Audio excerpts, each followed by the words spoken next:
Nous sommes Marché Express Bureautique MEB en cycle. Nous vendons pour vous des matériels informatiques tels que les imprimantes, les photocopieuses, des produits consommables, des cartouches d'encre et tant d'autres.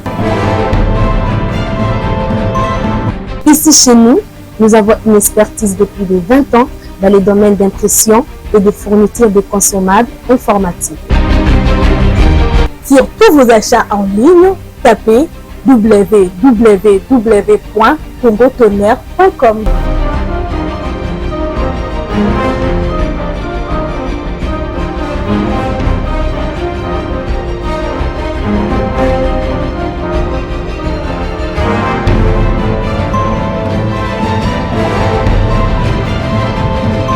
MEB, c'est vraiment un marché informatique. Commandez aujourd'hui, réceptionné dans 24 heures, stock disponible partout en République démocratique du Congo.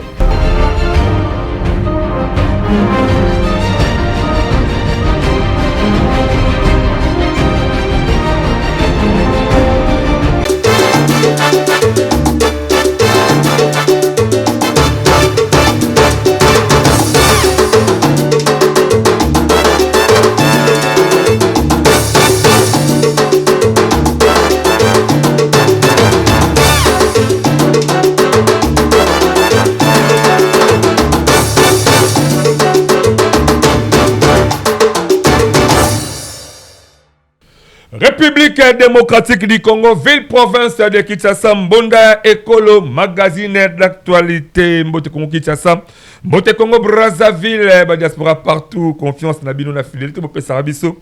Et ça, la raquette, a toujours au four et au moulin, tu travailles ma case pour que tu puisses savoir information et à temps réel. Édition Sika Yango Oebandi, comme d'habitude, tu as toujours na bino et longo, tu as mon longo. Sans soit télécommande, ne commence à ne quitter on a c'est pour que. Ozoba information aux Karata Mboka Oyo avec analyse qui toko dans Rosalan de Kolanga Tozana plateau bientôt là beaucoup découvrir. Merci la bandeko Mikolele qui aboté on a information de to beta qui masolo minga. D'abord tu beta masolo tel civisme malgré ba autorité Mboka ba to réagir jusque là. Donc benga tambo de kolo parce que c'est pas responsabilité moko boy oyo. Bango ne sengeli ba sala yango, bango ne sengeli ba appuyer biso. Mais qui miakaka silence sur radio, c'est comme si Makele Langungi, Nalito Yanzoko. Mais tu as dit que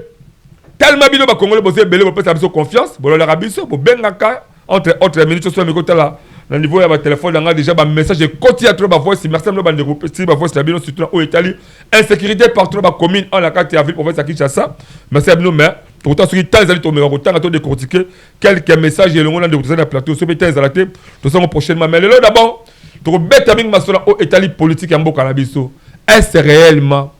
la politique baza ko sala musala ou est-ce qu'il y a ko pesa esengo et pas ba congolais en général? Est-ce que réellement peuple congolais azali kaka marche pied et ma politique autozo mona na kati ya mboka oyo? Est-ce que réellement Félix Tshisekedi Tshilombo après mandat naé akoki ko tout atoloke azali vraiment na ba bon conseiller zinga ou bien akolela ka ndenge Joseph Kabila Kabanga alela ki azo manquer même 15 bons collaborateurs. Sous ces asemoko, tu as Congo mi balete, Congo mi satute,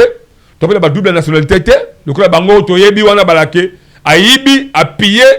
a détourné, après à Katinga ma Brazzaville, a bisi passeport français, bisi tu auras passeport moro congolais. Toi les cas au Kélité, tu sais que tu linga Congo oyo, na ba konzi ya Congo pour que bas appeler mon thème madame ya Rosala, oyo e ko permettre Congo et kende liboso.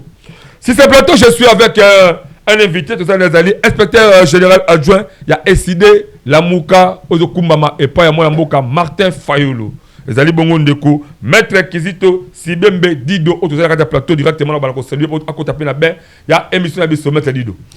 Merci beaucoup, merci bien Ndeko Alain. Naza vraiment bien à l'aise, c'est pas nayo. Il y a solo, il y a solo. Je crois tu es vraiment au milieu du village hein. Bon, biso tozala kaka au milieu du village parce que tozala du bon côté et le bon côté c'est le côté de la raison, place ces populations na biso ezali, place ces peuples ezali. Ça côté à bon côté Christophe Mbo Salabaki, il faut être du bon côté à bon, wana ezali ya bango. Parce que bon côté à bango ezali bon côté oyo ya koyiba mboka ezali bon côté à copier mboka, ezali bon côté à kokosa mokonzi ya mboka na ko s'enrichir illégalement. Na ko sala ba blanchissement de capitaux ezaka kande bon côté na bango. Donc il y a kokosa mokonzi ya mboka. Eza bongo. Boye ba pe ke bino la mboka ki bango bingi bazo kokosa mokonzi ya mboka. Eyebani parce que dès le début, depuis 2018, tozaki na vérité des urnes tango ndeko Martin Fayulu ye azali président na biso tozali ko benga aigle azwaki kiti ya bokonzi kasi bapesaki yango epa ya mutu mususu yango wana tozali ko lobake biso tozali kaka na 2023 oyebi oyo le kaki donc on a violé ou volé la volonté du peuple. Yango wana toza na bon côté na biso ezali toza na côté ba opprimé oyo ba peuple ba ali konyokwa malelo bazangi mungongo ozali komona quand on te parle en français l'expression vendre du vent. Je crois que émission no ezali bilingue ozali komona soko kena wenza bitabe awa okomona fufu muke bati yango bafuli yango mupepe na kati wana déjà eza miroir ya libuma congolais. Très bien. Voilà les bongo mercredi do Kizito Sibembe au tozaka ta plateau ezali justement préambule muke nangi d'abord ta caméra wana to kota ki maman la ben to zo pe boato to zo mo kesima tala bandeko pesa na tambo ta pamba ba olanda yo bon ngai na pesi population na biso ya ba congolais mbote na pesi bandeko ya est o bazali ko souffrir tongo midi pokwa mbote na pesi pe mbote na ba bourgmestre o bayebaki kokima ville province ville ya Bukavu na Goma bazali na Kinshasa bazali konyokwama atama ya komele ezate. Très bien. Les informations tous vues encore là. Social peuple congolais. Gouvernement j'ai dit soumis nous maman otoyeba ke yende maman ayebi ku ya wenze azwa ka sachet ya viva to pe panier akenda wenze ayebi passe ya wenze so papa pesi mbongo muki albate papa mbongo pesi ono kosomba Thompson te bana balia ezaki ba responsabilité maman j'ai dit soumis nous to yebi te soki akota ka wenze to akota ka wenze te parce que akota wenze c'est que to yeba quand même que tout monde à moi solution mo esala manesika wala mais depuis to bana koloba ata malgré le kuta otomona ka ba autorité mboka ba ke na décembre to mona dando parti bolinga kawana et comme ebele na wenze priya muke so se ko kita Thompson e kita mais si le esala mate maman je dis suminwa akanga misu esika to ebite so maman to limite que maman ko taka wenze sécurité mboka jusque là est toujours menacé parti est mboka maboka ba rebelle chef de l'état zo bunda départ autre là gouvernement n'est pas le ko kimia tout le monde appelle une implication américaine c'est accord ya Rwanda RDC to ebite so e ko suka api tout comme la combattre que chef de l'état ayambaki Martin Fayulu Madidi président ya Lamuka bing a décidé ayambaki ba solo la kinaye quand de la partie ba retomber notre bête masolo AP na o Italie actuellement politique des alliés kotambu sama ba dossier ebele tomber ko solo pendant quelques minutes ceux qui to si ça moi ba CG oyo voilà. D'ailleurs vous avez déjà branché pour la ramboudé ko vous ebele est-ce que tu as porté à Kinshasa tu es bien go ba dossier de Togo traité yango moi mboka Kizito to koti skola masolo la biso na lia ota la Congo ota la ba politicien ba yi politique le kola yo kozali inspecteur général adjoint et sidosa politique est-ce que réellement que bino ba politicien vous allez ba au peuple congolais zo tcha moté ma ko pesa est pas ba congolais boye ndeko Alain na généraliser d'abord n'attaquer ni opposition ni majorité ni pouvoir ni donc na ça faut d'abord tout ça analyse voilà avant que tout ka bwana. Bon, ba politicien bayali lolenge misatu. Et ali na ba politicien oyo baza ba accompagnateur ya baninga, c'est-à-dire soki moninga za na kati ya mabe na kati ya libulu basali lisanga pona konyokola ba imboka, pona konyokola peuple na politique na bango ya mabe ya mbindo, politique ya mbindo. Et ali na ba politicien oyo bali na vision munene pona ekolo Congo awa na kotanga mwana mboka président na biso président benga mingi président élu Martin Fayulu Madidi na kati ya vision na ayebi ba problème nyonso ya population ya Congo ayebi ba problème nyonso ya peuple ayebi ba politicien oyo bayali na moyibi ba détourner ya ba fonds publics ayebi bango nyonso ye azali na kan ya bato bazali kolanda ye oyo bazali pena maele ezali evanda baza maboko pembe to yali pena ba politicien oyo ya moibi, tozali na ba politiciens ya lokuta, tozali na ba politiciens yo mosusu okolimbisa terme wana ya bolole ayebi eloko te kasi ye ayali kaka wana kosala makambo batu mosusu bayali kodikte ye nde catégorie misato donc azala port mon côté donc il faut kaka nande bato dicter salaboy ezali bongo ndeko Alain mais kota lelo oyo beaucoup plus tôt sala makamba politique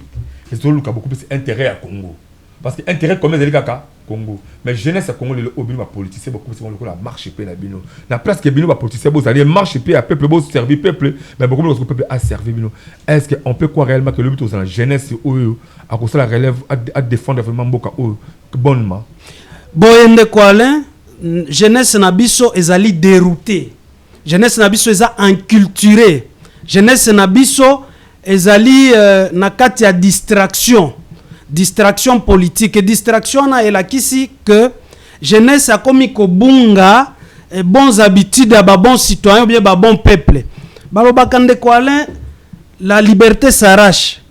jeunesse pe eyali avenir ya lelo ya lobité tant on a lobby jeunesse na biso eza inculturé bakosa jeunesse que jeunesse ezali avenir ya lobby jeunesse eza avenir ya lelo po to sali statistique okomona ke bilenge bazali ebele koleka bakolo tozo komona yango tomoni siko bilenge wana tellement baza dérouté lelo oyo bilenge baza na avenir fixe te baza avenir ezate espoir ezate okomi otangi osisi classe musala ezate okoyoka kotona ba projet à gouvernement bakosi to créer 10 000 emplois 100 000 emplois mais soko tali nzinga na yo ndeko Alain okokuta tu peux facilement sur 10 jeunes o bazawana moko kaka nde azana musala mais comment on appelle le quoi ba jeune ngo c'est réellement que ba politique bo sunga ba jeune à travers aussi ko pesa éducation moka balamu bon maman moka bundi ateka kandunda ateka pondu ateka fufu abundi au faut on moula pour que moi na sa licence moi na sisi que là si akope le licencié mais banda ko luka musala les ala kate premièrement maman na ce soir moi na avenir comme sombre deuxièmement bana mingi lelo oyo baza incapable même de que là c'est parce que éducation d'abord malamu ezalité na ba kela sango peut enseignement malamu ezalité troisièmement encore ba parents baza incapable de supporter bana na ba kela si est-ce que bana wana lobby to préparer ba bombe eko bomambo kate na pour toi c'est que là c'est azu musalate apport ya gouvernement et ça fait 4 ba option mi balé wana bon ndeko Alain négligence eza makasi na o etali éducation ya mboka ya bana na biso soki na lobby bongo et ali que na bamboka mususu d'abord la première des choses balakisa bana histoire na bango boyebi koko na bino bakoko na bino basala nini boyebi nkita ekolo ebandaka ndenge nini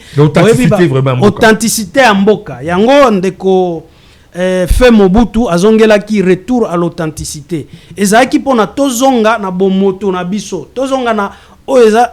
authenticité na biso mais soko tali bien ndeko bauti osala examen d'état orandaki na bilili ba réponse oyo ou bien oyo bana bali kopesa na kati ya mituna oyo ezaki kotuna peut-être que tunga lo ba ke tout ça éducation madame parce que moi na sur examen d'état aussi obika akobeta phrase moko na français yango wana na komi wana pona soki na bandeli na seto koko lala awa normalement éducation ya mboka il faut ebanda na base ezali école primaire na comment on appelle ça maternelle école maternelle école primaire au kolongwa na école primaire au moins il faut ba pesa orientation kende ko sala métier ou bien soko zali kalaka oye bénéfice ke kokoma tu auras certificat c'est ba ezali bongo mais lelo certificat awa ezoko signifie lo côté bana na biso ba komi soni likolo ya politique ya malamu ya éducation ezalité. Très bien. Voilà. Merci beaucoup là, je vous rappelle que je suis avec Mwana Mboka, maître Kizito Sibembe Dido O Azali Moko Topazali, inspecteur général adjoint, il y a parti SID, la Mouka et Mwana Mboka, Martin Fayoulou. Voilà maintenant, tu touché ma point où Makasi ya Mboka la biso, Mwana Mboka, maître Dido Ezaki aussi. Bon, dans notre côté ya gouvernement où Azo dirigé Mboka où ils allaient diriger par Mwana Mboka fait attends que les Chilombo est un garant ya nation Mboka où Bino na SID, Tambo Talaka, gouvernance, ya Mwana Mboka Félix Tshisekedi Tshilombo elongo na premier ministre juste minwa na basuda la bango bo Chijaka après on a bango de face ya social ya ba congolais tout face ya bomo ya ba congolais. Gouvernance ya mboka e ali mabe makasi. Mboka na biso ali gouverner te. C'est-à-dire toza na kati ya libulu oyo kokuta banyoka banyama zamba batu donc okokuta banyama mabe ka ko tempo baluba nyoka banyama zamba na lobi ya mabe parce que lion batu oyo bazaliko lion kutu bien parce que lion akengela baninga okoko simba mwana lion te mais lelo to ali komona ndenge ba congolais bana mboka baliko bengana bango na bamboka nyonso oyo bango bazako kende lokola banyama bazanga mokengeli. Alors tokoloba que gouvernance ezali mabe makasi. Gouvernance eza mabe parce que résultat moko ezali te. Sur le plan sécuritaire, tokokota mozindo te kasi oyebi ke mboka na biso lelo eya mboka moko te parce que eteni moko ya mboka partie ya est wana et sud na nord Kivu surtout bazali na kati ya mbilinga bazali na kati ya masasi mikolo nyonso nzala epai bokono epai soki toke na bandundu awa toalikoka grand bandundu tozali koyoka na kwa mutu mobondo etomboki makasi et comme lokola donc parcelle oyo ou bien ndako ezanga papa mutu na mutu aliko sala oyo aye ko boma ba congolais baliko kufa lokola nzinzi na kisha sepa lokola. Alors tokolo ba gouvernance wana eza échoué to réussir toke na gouvernance économique tozo mona ndenge mbongo ya mboka na biso eza lisusu na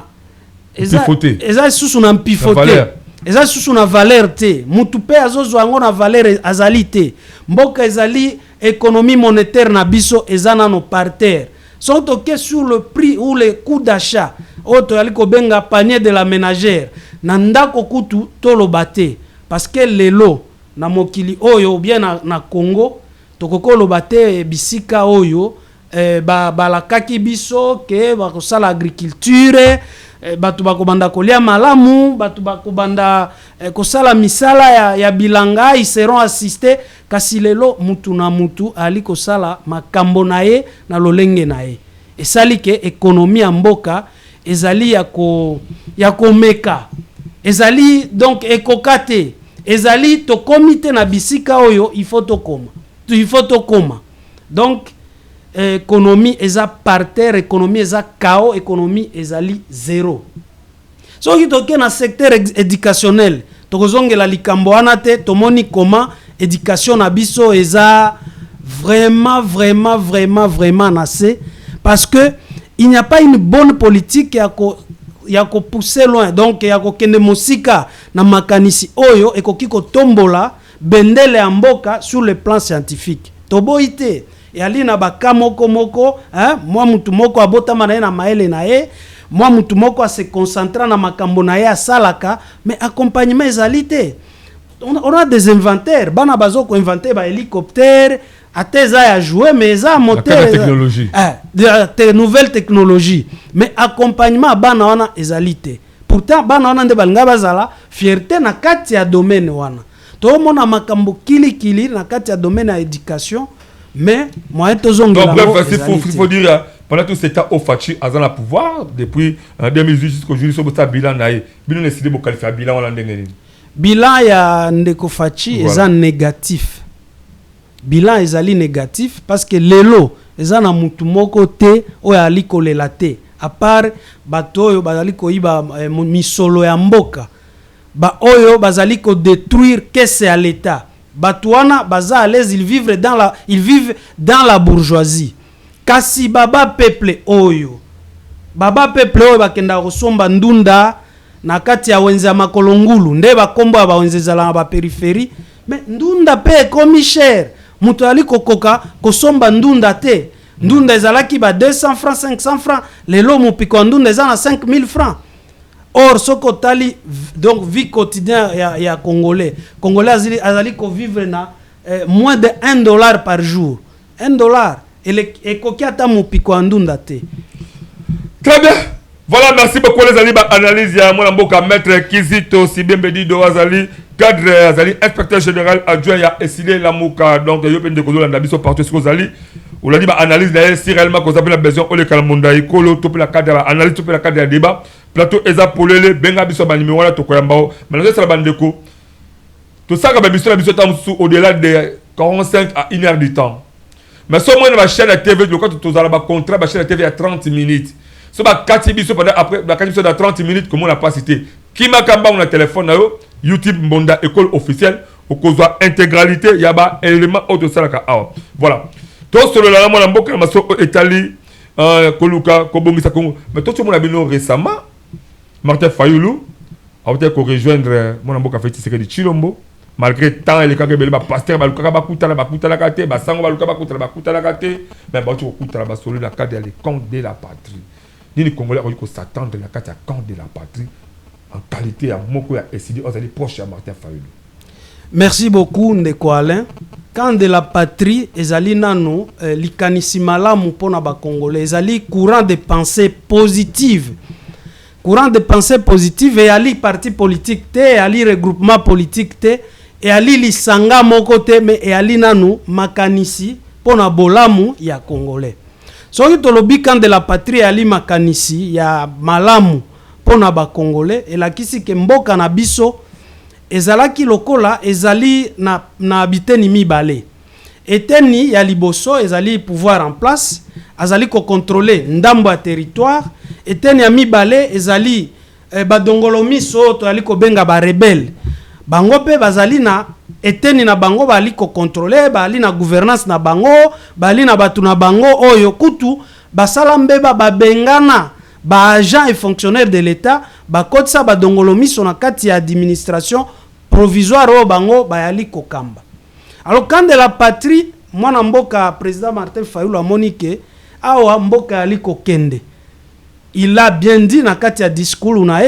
alobi tokoki kotika mboka oyo te ekende na miso na biso mboka oyo koki kokende te tangu biso tozanano na bomoi alobi tika na pusa na pene ya ndeko Tshisekedi oyo azali ko kamba mboka na ebisa eke akeba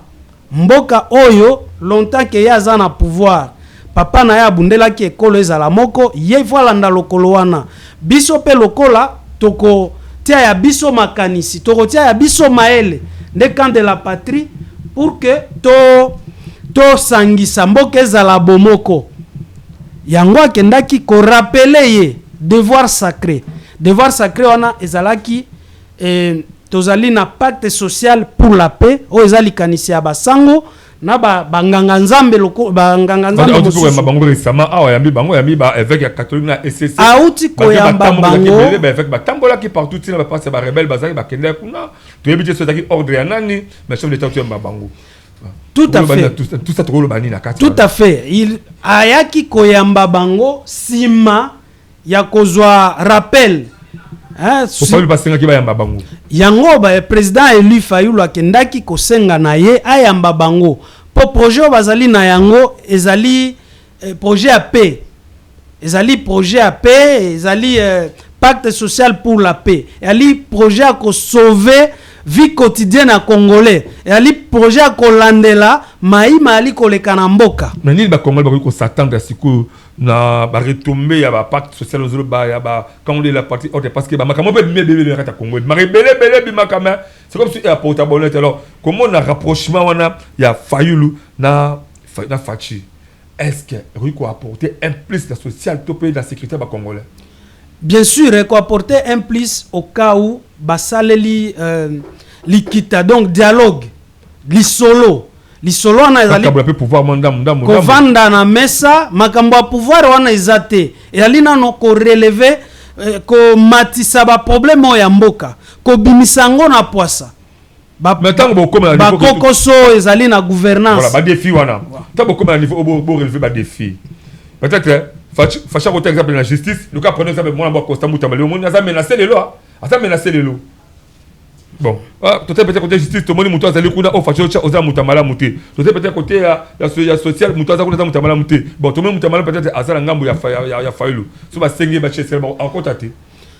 akokota te parce que wana nde vision to yali na ngote vision à camp de la patrie ezali kosala lisolo nano pona mboka ezala bomoko ya kosangisa mboka babengi yango cohésion nationale. La cohésion nationale to beto zonga ndeko langa kezito to sa analyse yona nga ya to sa débat parce que ngo za l'aise na plateau oyo. Martin Fayulu a tali ba divergence politique au bazalangola fachité. A vu peut-être ce tour mon a de fachité sani a chango à côté. Martin Fayulu a mindimi akei pas qui a coûté na fachi. Pour na luka ko relever ba parti ko bazo sentir que ezali ko bomambo catholique la solution et ko permettre peuple à vivre malamu. Mais ce qui va retrouver kati ya bato baza ya union sacrée et que mutu malamu c'est asima poste azalité mais mutu azali na ngambo ya Fayulu. Pe ba sengi mutu akota na kati ya navire au fachi azokumba. Est-ce que Martin Fayulu a cédé? Bon, concéder c'est un mot dire parce que dialogue c'est tout un processus. Processus soana nazozongela yango mbala na mbala ezali totie ba koko sonyo so yali na mboka. To sololi mwana na mwana mboka parce que tozoluka kimia pe ya bonsomi, kimia pe ya makasi. Mais toujours la mandat à fâcher parce que on peut parler au-delà parce que bientôt tout 2028 tout à fait to briser. Mais to kovanda na na mesa. Voilà. Ba conflit otoza na ngo lelo ezali na ba acteur clé na yango. Acteur clé ezali ya liboso ezali ndeko Fachi ezali président de la République azokamba ndambo ya mboka ezali ba dongolomi soyo bazali na FC M23 bango pe bazali na ngambo na bango oyo ezali kokamba na ndeko Corneille Nangaa na ba mosusu tokaki ndeko Joseph Kabila akutanaki pe na bango pona basala lisanga. Et à rejoindre bango ou à coûter na bango. Tout le monde peut expliquer si kana bien parce que les gens ont peut m'appeler le cola tantôt plutôt ou aux bomba baloba ça c'est clair. Il y a ko rejoindre mutute. Voilà. À ko rejoindre mutute. Likanisiande ko président Martin Fayulu ezali ko sangisa bana mboka nyonso na mesa. Pona tosa lisanga pona tosa la cohésion nationale. Mutu nyonso oyo azali na problème na mboka aya na mesa wana a exprimer. C'est-à-dire aloba likambo yali na motema na ye. Aloba likambo esali kazali konyokola ba congolais. Aloba likambo yali ko lukela ba balkaniser mboka. Parce que tozali na intérêt o ezo sangisa biso ezali mère patrie o ezali Congo na biso lelo. Très bien. Voilà. Merci beaucoup, Wanazali Makanisi, à Maître Kizito Sibembedido, Ozali, inspecteur général adjoint à SID, la Mouka et à Mouka Martin Fayulu, Tobeta Masona, au établissement surtout beaucoup plus, à Condé la patrie, Tobeta Masona, au établissement social, sécurité, paix politique, et à Mboka, la mission, Melolinga, la personne de comment tant, à la maman est Mouké, n'a interpellé Mouké, et pas à autorité, il y a ville, province, il y a Kinshasa. Là, ça qu'on interpellé, et pas à moi, Mboka, Daniel Bumba Luba, qui gouverneur, il y a ville, province, il y a Kinshasa. Nazako interpellé na Molandi Sinaye, mwana mboka Edi Iyeli. Nazabe ko benga mwana mboka Godard Motemona,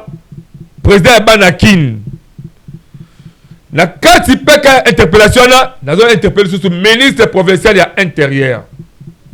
Et ça makabu mingi esama arrêté ville provinciale ya Kinshasa o etali sécurité ba imboka ezaya ko bungisa mapeza ya ko beba na ndenge moka makasi. Lelo oyo c'est comme si bakino bakomi abandonné na nyoso tout. Bota lokola photo ya mwana oyo. Obozali komona. Mwana obozali komona kombo na ye Shidera Godwin. Shidera Godwin azana 9 ans. Azana 9 ans mwana obozomona Shidera Godwin azana 9 ans. Abungaki depuis mokolo ya mardi. Ce qui peut ba enlever to peut ba kena wapi to yebite jusque là. Makambu esalemaki na masina Petro Congo. Mais ceux qui te disent que le pays étranger pour mindele, c'est possible que le gouvernement a quitté un hélicoptère et ça la recherche et le qu'est-ce que moi on a azali. Mais la police a vu le prophète à Kinshasa. Bandeko basibi secrétaire ville à Kinshasa. Ba autorité à Boka, Botala. Nani réellement a Congo ka asunga famille oyo puisque baka oyo ekomi ko salama ya trop ba enlèvement ndenge na kata mboka oyo mwana oyo bozo mona oyo Shidera Godwin ya 9 ans abi Kinshasa te ba utaki intérêt ba kina ba famille na ye ba kina ki prier ko sembela la masina Petro Congo pe mwana oyo abulungani depuis mardi bazo ko lukai partout bazo mona été to sengi na ba autorité mboka qu'on multiplier ba effort na établir ba matière à sécurité pour que ba kabwe ba solution est mon daga moi na libumu azaka ya mutu mais so akomi na mokili akomi ya l'état congolais et c'est ko sunga ba parents na za mbongo te ala mbongo te biso journaliste c'est aussi responsabilité t'as aussi information t'as aussi responsabilité gratuitement mais ba chaîne de les kato futa ba mbongo l'état ko sunga biso pété. Oh, comme on a Shidera Godwin, à 9 ans, Bobenga, na numéro 089 52 11 937 089 52 11 937. Bon, maman Sharon Akwambabino. Topé Bobengi et peine de Kolanga journaliste aussi, Yamakasi, de Basile Sombodibele, Bokobenga numéro 089 98 82 912. Le numéro est la commune de Sikawana. Tout le côté sur la famille, l'État congolais, entre gouvernement provincial, comme tu veux, effort pour que les Kayabo et comme ils ont trop enlèvement, qu'ils ont kabala batu, qu'ils ont babou biso la Kayibi, à cause de ça mongo autant pour qu'ils libérer mon nana, mais famille eux ba mbongo te, bon kabo sunga bango. De l'autre côté, tu connais encore la commune ya na district ya Chango. Na Mikondo na Kimbaseke comme la Kimbaseke moko sur ba cadre SID docteur Grâce Ayamaki na mabele na ekula secrétaire général Devos Kitoko ya SID qui tekuna ameka ko expliquer population za kuna oyo docteur Grâce asangisaki ba ba ko yeba surtout moral oni ni Martin Fayulu azana yango actuellement et surtout il y a compte de la patrie et le calendrier ni Wilfried Sambazaki témoin événement. C'est parti la régie.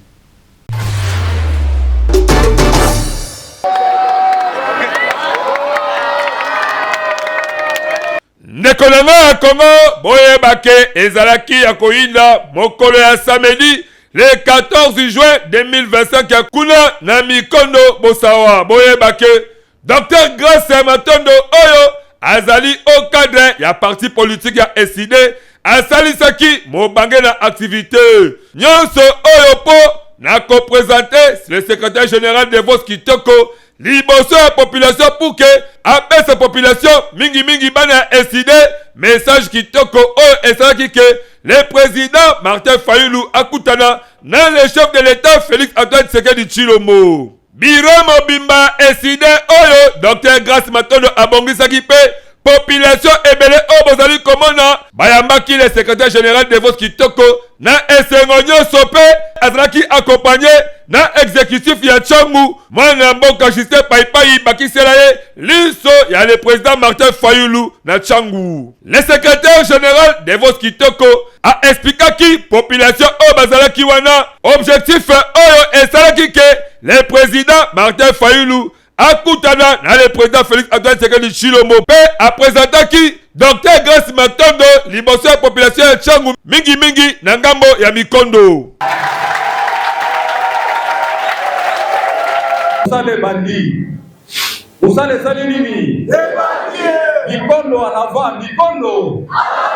Kimbaseke en avant, Kimbaseke. Changu en avant, Changu. Mikondo bien, Mikondo. Mikondo bien, Mikondo.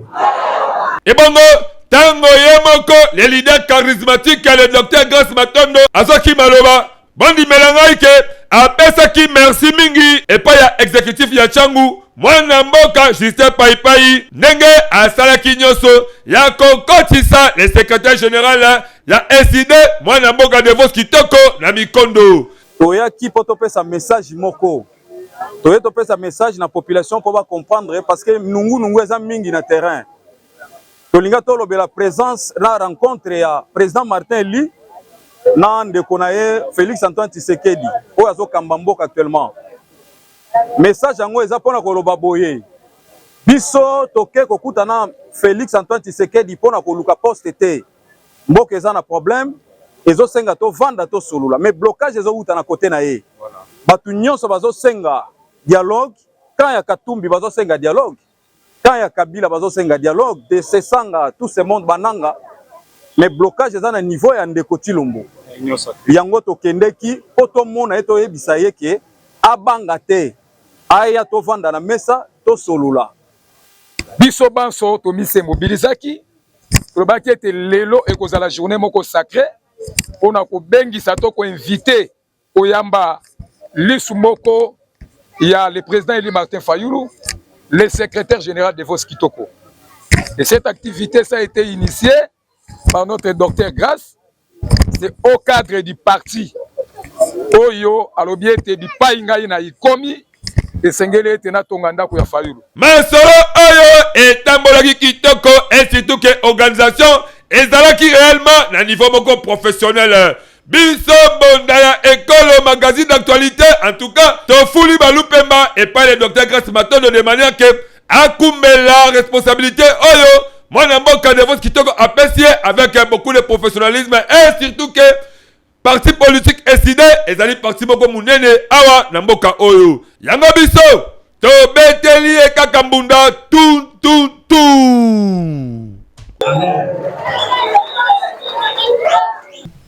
de retour sur ces plateaux exceptionnels, Yambonda Écolo, magazine d'actualité, Bandeko Langa c'est la Bilo Bandeko. Ce que moi peut-être la chaîne Moroba Katibiso pour 30 minutes, comme on l'a posté, qui m'a la chaîne YouTube, Nabiso, la téléphone en commun, Monda École officiel, au cause de intégralité, il y a une émission autre, tout ça, moi l'amboka, maître Kizito Sibembe Dido Ozali, inspecteur général adjoint à SID, parti cher, il y a moi l'amboka, Martin Fayoulou, tout ça, la carte plateau, Autobeta Masolo. La haut État Mboka la biso République démocratique du Congo. Oti Kolanda élément wana. Moi Mboka de votre Kitoko. Comment est-ce que Azali aussi ko bouger bande ko kuna pour côté à Kimbaseke na Mikondo ba mama qui parle docteur Grasse pour tal sabango ba important c'est ma valeur il y a quand de la partie de Martin Fallou à hauteur Koloba Holandiango mais c'est tout ça mon analyse OK. Au lobby dialogue wana to courir na partage ya gâteauté. Mais le côté de l'Oyo, le peuple congolais a souffrir. Dans le cas de question, si réellement que le gouvernement Oyo va apporter bonheur pour le Congolais, ils allaient bilan chaotique. Donc il n'y a rien dans le cas du bilan Oyo, le gouvernement actuel. Zéro, ni bongo, tout le monde est au Tchébongo. Mais s'il faut maintenant secourir le peuple congolais, Martin Fayulu a kende ko kuta na fachi mais qui ça tali ba problème azali ngoti ba kei ba kuta ba sula pour que ba lukale ba ko peuple congolais. Na kati ya organisation wana essayer ko bisa gouvernement moko ya sika boko za ba partant ou boko za ba partanté. Bon deko o poser question à malamu na ko chiter na réponse kasi nazongela muke eloko to bengi insécurité urbaine. Très bien. Na Kinshasa lelo to yali na baka ya bakuluna et commis multiplié par 10 que ba pouvoir o le kaki yo moko utaki ko se plaindre awa na mwana bungi ali komona na te mwana 9 ans c'est que il y a pas vraiment une politique ya kolande la population il n'y a pas une politique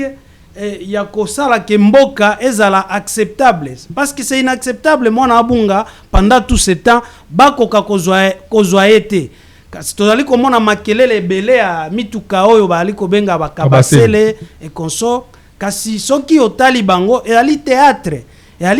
parce que partout na Kinshasa il y a des cas de l'insécurité et cela chaque jour. Yami baza beaucoup plus basé le makambo ya okangaka ba chauffeur ba wewa ba tracasserie wana baza pour la cadre ya koluka bazo luka kimia te na kati ya mboka.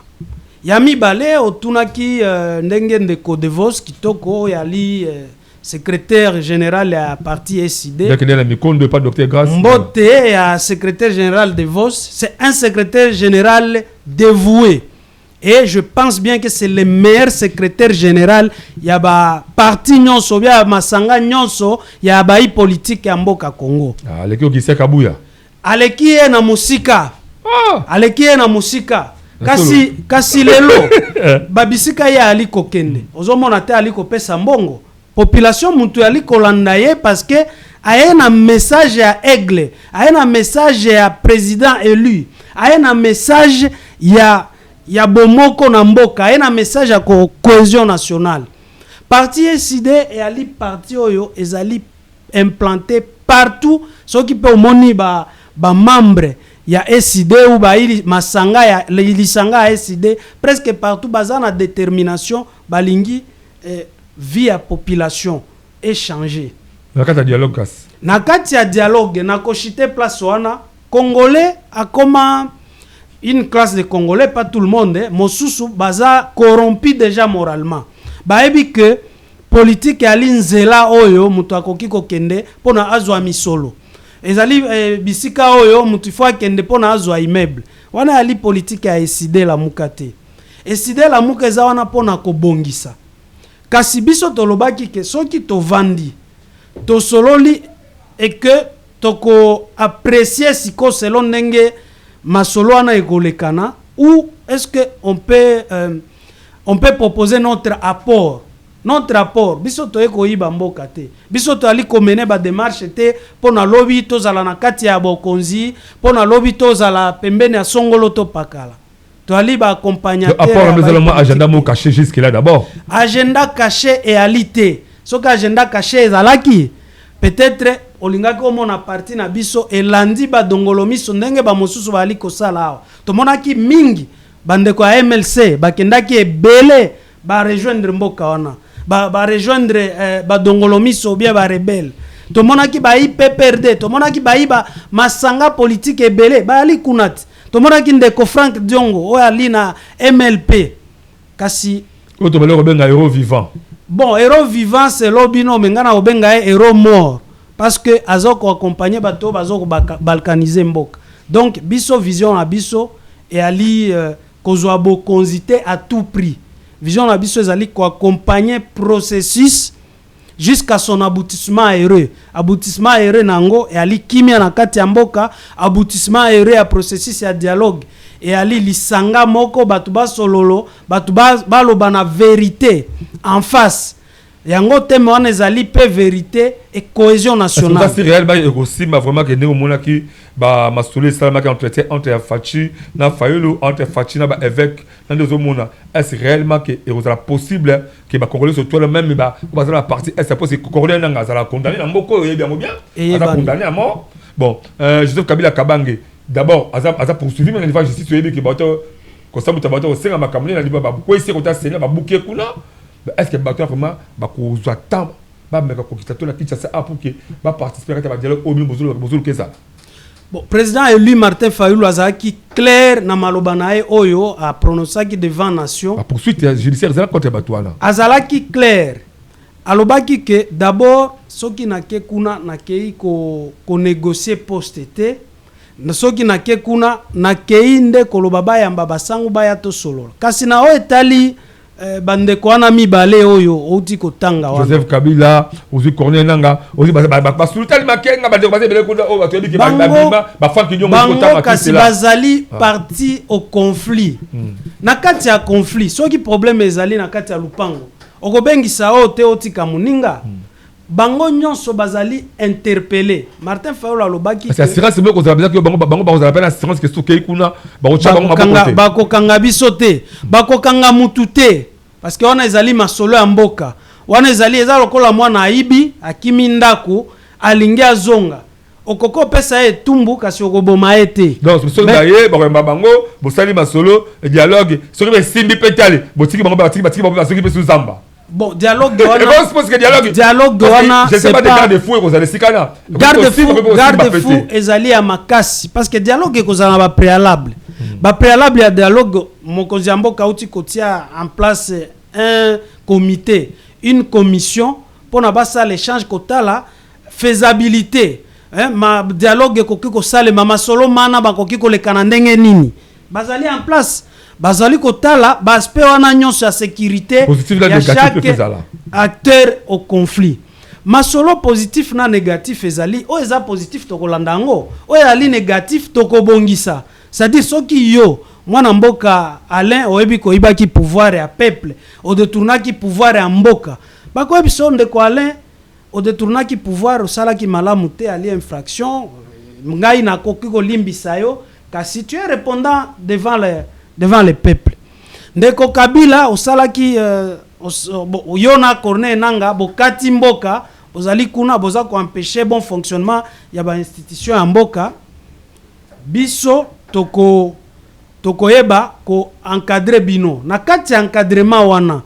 bakosenga bango likanisi na bango so ba pesi likanisi mana bakoya na likanisi wana na mesa bako traiter yango kasi ezali koloba teke il faut coûte bakanga bango po ba mesure de grâce ezalaka bien que crime de guerre est imprescriptible. Ezali crime moko bakoki kolimbisa yango te. Mais sur le plan interne, et pas na biso tokoko lo babandeko. Toyebi bosali mbeba, bozana kati ya kobunga, bobungi nzela, bozonga, mboka ezala na bomoko. Masumu mabino wana, mapetola mite, kasi malimbisami. Mapetola mite, kasi malimbisami. Voilà! Merci beaucoup, les amis, maître Kizito, Sibembe Dido, inspecteur général adjoint, SID la Mouka, qui est presque à la fin, et l'initiation Mouka le matin. Inspecteur général, secrétaire général. Inspecteur général adjoint, SID la Mouka. Tu as dit que TV comme un minute, mais ce qui est important, c'est qu'il y a un plateau, on découvrir, je crois, prochainement, tu vas avoir bête format solo, il y a Mingi, il y a Koleka, au pas mal qui a contenir dans un débat politique, il y a qu'à plateau au restaurant. Moi, je suis Kizito, tu m'as chuté vraiment, tu m'as dit belle et belle ou bête, tu m'as dit entre autres, il y a oh non, les jeunes, Constant Moutamba, les gars, même pas 40 ans. Mais ni ne moi mboka te asali ni vraiment ba yibi ba mbongo la mboko ya ndenge na ndenge ba sali batelo ko moko te même ta wese ya pamba ba village ba tongi te donc on appelle ça ba bravo on appelle ça matapono ba bravo parce que université mapon et kotikala ka jamais kolongo la kati ba belé ya mboka o ya Congo pour que ko fala to la kati ya Rwanda to na Uganda et tikali ka ba congolais donc Congo be ko peut négocier Martin Fayulu. Gouvernement est récupéré en haut et dirigé en haut pendant même des décennies pour récupérer beaucoup de temps pour Ibaki. Et beaucoup de bazoyi ba mbongo n'est-ce que des zoye ba malte to sous cap mingi ba sape kakawa anga mboko bilo be boyi ba kaka ata beaucoup de pouvoir bon de tout le comme l'engagement chemin de tout le monde wana et ali eloko babenga ka ko prêter intention ko prêter intention balobi que biso toali na vision ya ekolo ya munene toali na vision ya ekolo yo nkita ali ko permettre bana mboka ba vivre na esengo comment la sikoyo poto chitea raconte wana Fachi Fayulu est-ce réellement opposition ça sur la carte mboko question sur kangwana poto côté malgré ces bilan opposition est-ce qu'on peut s'attendre qu'il y a encore forcément opposition à carte mboko opposition ezali lelo bato Corneille Nangaa na Kabila bali komi benga opposition baza opposition armée parce que ça la opposition na pouvoir bokonzio eza mokonzio aza na mboka azali Félix Tshisekedi azali pouvoir opposition ezali to ali na bande ko mususo ba opposant bazoko bima lokola maebo wana baebani te ke bali ba opposant mais baza na vision ko luka ba poste wana eza vision na biso te eza vision a SID la Mouka te ezali vision ndeko président Martin Fayulu te kasi biso toyali na opposition te toyali na kati ya résistance Martin Fayulu aza na kati ya résistance c'est un résistant ali ko résister contre balkanisation ya mboka na bandeko uta kotanga wana boboka pe Moïse boboka ya azali ko résister contre gouvernance ya mabe ya mboka ali ko résister Katumbi azali opposant otunaki ba opposant nga na ebisi biso toza na résistance très bien tokomi la souka ou tant que vraiment mouké et belle ko solana yo mettre Kizito ezali mettre Kizito ta la caméra là solo la na peuple congolais en général parce que tant que parti politique et Lukaka bonheur il y a ba résistant kaka il y a SIDT il y a la Moukate zo Luka bonheur il y a Congo mobimba. Quand tu as attaqué Fachi, si tu as attaqué IDPCT, tu as attaqué Fachi en rapport, il y a prestation d'invite avec les Congolais en général. Solo les Congolais pendant une minute, mais solo là particulièrement, les politiciens ont kumba moka pendant 30 secondes, conseil que peut ça bon pour que tu Luka, tu kumba mana et si que peut ça que voix eux que peut ça c'est pas Congolais et bima. Peuple congolais mboka ezali na kati ya danger ya balkanisation na côté est nango. Population baimboka baliko lele baliko sepela te na ndenge mboka yaliko kambama bana mboka baliko kufa lokola nzinzi to sangana na mesa o to bengi dialogue to luka cohésion nationale to zala na bomoko Monsieur alobeli ka ba causer depuis kala boyokala ka été peut-être bon ya lo baka kaka ya lo baka kaka na sepela mutongo na sepela Martin Fayulu parce que tala mona ba connaître nga ba kotisa ma kosi mandoki ngalo ba kutu mutu o sekele ka sima bandoki na mboko yo mutu sa déception politique le Martin Fayulu na mboko azati na 2018 vous avez amoni pesa que pouvoir yango gâteau ngo ekitele pesa ba tsaki ba kati gâteau la fourchette ba kotisa mno e comme mno be afro ba mno ba longo yango ba pesi côté parce que c'est alors ngalo ba ke ba yiba ka pouvoir Martin Fayulu a tikaka ko débattre ko discuter makamwana na papier na biki et non ya ko simba mandoki et non ya ko tangisa makili à peuple congolais. C'est ça un bon patriote. Le oyo ba tali ba divergence politique la bangote ba côté la fachi to souhaiter raconter on est la raconter mo ko apporter bonheur pour ba congolais parce que congolais lelo aza ko souffrir. Vous voyez ba ka mbongo à l'état, vous ko détourner ka, vous ko saka ba surfacturation. Vous êtes à l'aise, vous êtes comme un millionnaire, mais programme de développement local à 145 territoires, un petit peu sunga, moka oyo, muto tchango liso à l'ité. Tala awa kita la kraba nuna keli même na kwango awa. Ba leader à kwango belé la kata gouvernement mais ba on tout cas kaba. Do oba luba ba benga kaba chibwelela. Ata mokote azo tonga ndako malonga, to école malonga la kata professeur kwango azalité. Ba kwango lebo fongola miso. Kena kikwiti kuna. 5 ans Adolphe Muzito basalaka comme le gouvernement comme premier ministre ni basala qui quitte même courant pas qui quitte les alités tout kaka soniko mais besoin de pouvoir mais besoin ça le pouvoir parce que besoin sur le peuple congolais té milimo bakoko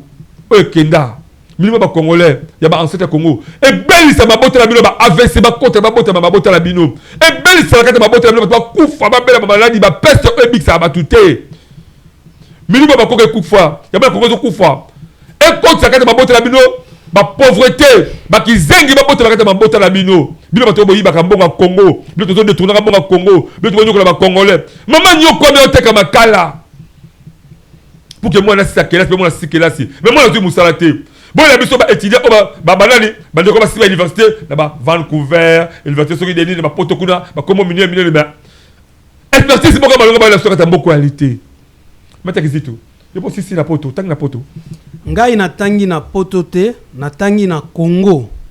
Mais vous êtes quand même capable de faire sa expertise moi malamu pour le Congo bonga. Na kopesa sa expertise pour en unité. Na bengami nazalaki comment superviseur na société otali ko benga Transco ba ali ko landangai ba collègue mosusu ba ali kuna ba ibi musala oyo to salaki na société wana bon malgré que lelo ba ali sabotage ali ba komo kota banyongo ba agent epai ba agent ba ali ko futa mate biso moko mutu totika banyongo kuna ba ali ko futa bisote na sali na société à transport Transacademia boyebi Transacademia oyo ya liko kumba ba etudia Congo lelo nazaki conseiller juridique kuna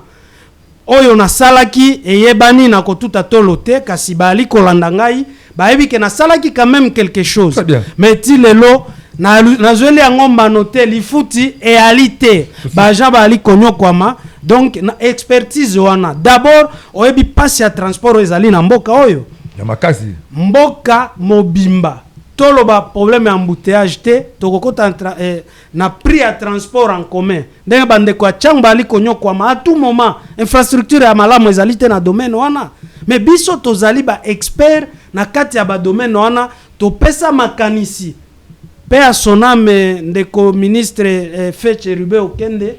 topesa makanisi ebele pona a contribuer na transport ya mboka oyo. Très bien. To continuer pe kopesa makanisi na biso toza pe disponible na domaine na ngai ya formation. Je suis avocat de profession. Nazali na tangi na Kinshasa na ali pe kosunga bana mboka na domaine oyo ezali domaine na ngai. Voilà.